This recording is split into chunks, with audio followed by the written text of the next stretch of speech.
Hello बच्चों, आप सभी का आपके अपने YouTube चैनल दियास कुमार में फिर से एक बार स्वागत है।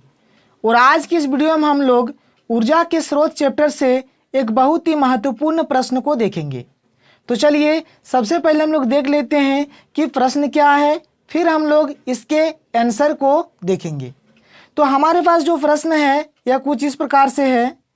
निम्नलिखित से ऊर्जा निष्कर्षित करने की सीमाएं लिखिए। पहला नंबर में है पवने, दूसरा नंबर में है तरंगे और तीसरा नंबर में है ज्वार भाटा।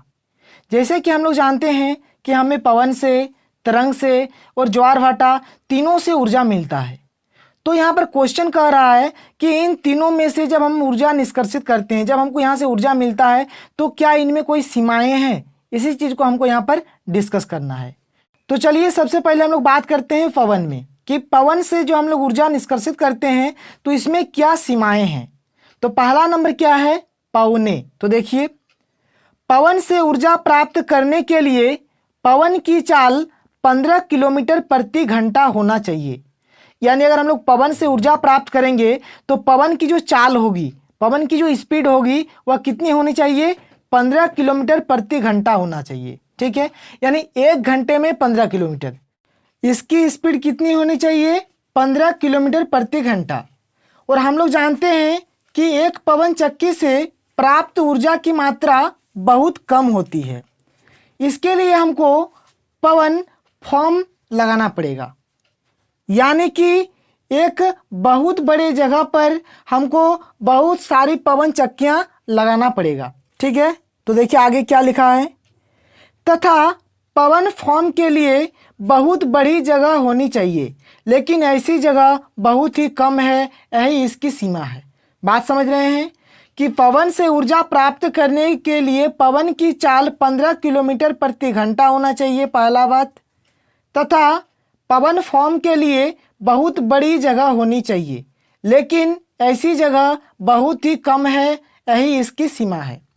तो ये था पवन के बारे में। तब चलिए हम लोग बात करते हैं तरंग के ऊपर। तो देखिए, तरंगों से प्राप्त ऊर्जा की मात्रा बहुत कम होती है। जिस प्रकार पवन चक्की से प्राप्त ऊर्जा की मात्रा बहुत कम होती है, उसी प्रकार तरंगों से प्राप्त ऊर्जा की मात्रा बहुत कम होती है। तथा इससे ऊर्जा प्राप्त करने के लिए बांध बनाने की आवश्यकता है।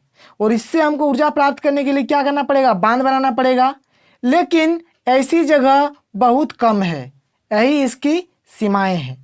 और बांध बनाने के लिए हमको क्या चाहिए? जगह चाहिए, लेकिन ऐसी जगह बहुत ही कम है कि मेरा अच्छा से बांध बन पाए। ठीक है, और यही है इसकी सीमाएं।